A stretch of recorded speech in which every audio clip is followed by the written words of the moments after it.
Gjëja që ndodh para se sa të hysh në Big Brother, gjatë asaj intervistës që unë po thoja, në pjesë, në kuadër të gjithë vlerësimit që bëhet që nga vlerësimi mjekësor deri tek ai psikologjik, një nga gjërat që unë them dhe e them në version formule, është që ne bashk jemi tani për këtë çështje, çfarë diskutojmë, ka për të bërë pjesë e një raporti, i cili do të jetë edhe në mbështetje tënde kur ti jesh brenda. Mundësia e dytë për të takuar së bashku është gjatë kohës që ti do të jesh pra me gjithë banorët është pjesë e komentit, e pjesë e asaj gjës që duhet thënë.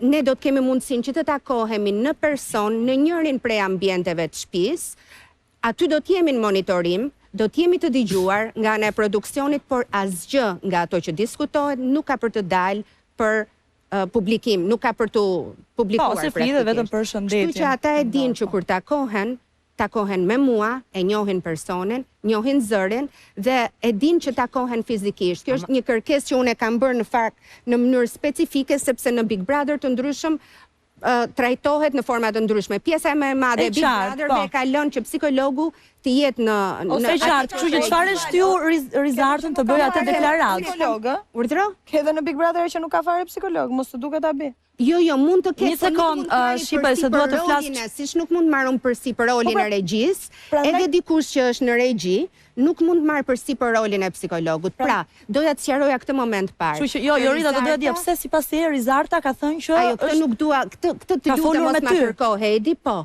Jo atë ditë. Pra, mos më kërko sepse e ka bërë Rizarta. Unë e di, por është pjesë e lojës saj dhe mua nuk më takon që ta them këtë pjesë të informacionit. Ajo që mund them është e ke takuar ti pas atij praj? Po, 100% ajo e ka ditur që s'ka qenë duke folur me mua, 100% ajo e ka ditur që ka qenë duke folur me zërin. Pra, nuk ka pasur asnjë lloj dyshimi që psikologu ka qenë mbrapa. Ajo e dinte dhe e pranoi shumë shpejt kur ja rikujtoi Ledion. Nuk ke pasur gjithë këto sikletet e rrëfimit, ndoshta. Nuk besoj, ajo gjë që ajo, domethënë, ka qëndruar dhe ka bërë deri diku të dukshme edhe publikisht ishte që ka qenë duke treguar pasi ka menduar që linjën e jetës do ta shtjellonte më vonë. Ilnisa, sipas teje, sepse komentuesit janë dalur shumë te kjo pjesa, është ndarë si gjithmonë publiku në dy pjesë, një pjesë e ka mbështetur, një pjesë mendojnë që ishin rrëfime shumë intime, familjare që nuk duhet të dilnin. Si mendon ti, duhet t'i ndante me publikun këto situata, këto zënkat në familje dhe a mendon se i ka rrëfyer për të përfituar në lojë? Unë jam besnike e një rrëfimit sinqert. Nëse ti nuk tregon gjithçka, se ndonjëherë janë detajet ato që formëzojnë të plotën e gjës. Dhe e plota gjës është ngjarja, e plota gjës është e vërteta dhe për çfarë ti nuk duhet ta thuash. E drejt, po jo të tërë zgjedhin që ti tregojnë të tëra. Absolutisht, pra se po, se jo vetëm rasti i Rizartës, po ka dhe raste të tjera që po sigurisht. Që ne zgjedhim. Dhe mund të themi një gjë se ndoshta mendim të t'ja vishte psikologe. Po ishte ajo bëri një ka një gjë tjetër që ndodh. Kjo gjë është e djallëzuar, nuk është lapsus. Mirë menduar, nuk bashkohet strategjisht, lapsus apo strategjisht duke përfshirë njerëzit brapa, nuk e mund ta bëj dot. Dhe në moment të fundit ajo mund të jetë penduar për mënyrën se si do të reagonin familjarët. Pra ka një milion arsye dhe nuk gjykon njerëzit në këtë formë dhe nuk duhet shtruar. Ronaldo dhe ti e ke bërë bigun. Dhe nuk duhet shtruar pyetja a duhet ta bënte si rrëfim. Dhe ti di ku po hyn. Pikërisht, po nuk ja kemi ngjeshur fajin dikuj tjetër. A të them një gjë që do marr me ne, pavarësisht se si kanë rrjedhur ngjarjet. Unë tani nuk e kam parasysh, por jam e bindur se si ndodh. Prandaj po them, sepse e di që do ke diskutime, po psikologu e kuptoj. Shikoj, dhe sigurt kishte qenë vetëm me psikologun, ajo ka dashur të bëj diçka, por nuk mund të nxjerr vëllai atë gjë që jepet në mënyrë konfidenciale. Kjo është e pamundur, kështu që me diçka i është rënë në dy drejtime, jo vetëm psikologut, më kupton? Nuk kam këtë merak, nuk dua që të mbroj veten, nuk dua që të mbroj formatin, dua vetëm që t'i krijoj mundësinë publikut që të bëj ballafaqimin vet. Kur bëhen takimet me mua, gjëja e parë që juve ju kërkohet është nga zëri që të themi të vërtetën dhe vetëm. Po lëre moj këtë. Në lidhje me mikrofonin, kërkohet që të mbyllet mikrofoni, apo jo. Kur je duke folur me zërin, me Big Brotherin, ti mikrofonin e ketë hapur. Mund të shikohet ku është mikrofoni dhe të... Që Edin, të një pyetje para se të kalojmë publicitet, se jam vërtet shumë vonë, banorët kur vinë tek ty, kanë vërtet qasjen që të heqin ngarkesën psikologjike të akumuluar, apo ndoshta është një tentativë për të kuptuar si janë në lojë?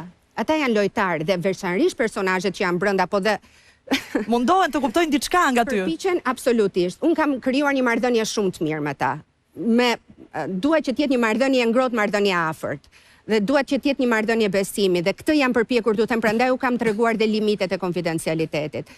Ajo gjë që bëjnë si rregull, si fillim është vazhdimi skemës lojës, dhe pastaj futen në marrëdhënien me mua dhe kur dalin më të çliruar. Kjo është gjëja që ndodh zakonisht. Unë nuk kam vetëm këtë qëllim kur hyj atje. Në fakt, qëllimi është për ta kuptuar ku është personi me veten e vet, nëse është në ndonjë lloj shqetësimi që ka nevojë të adresohet edhe më përpara. Kush është banori që po për të ventiluar? Më fal një sekondë. Më fal një sekondë, Ronaldo. Jam kurioz, kuriozitet personal.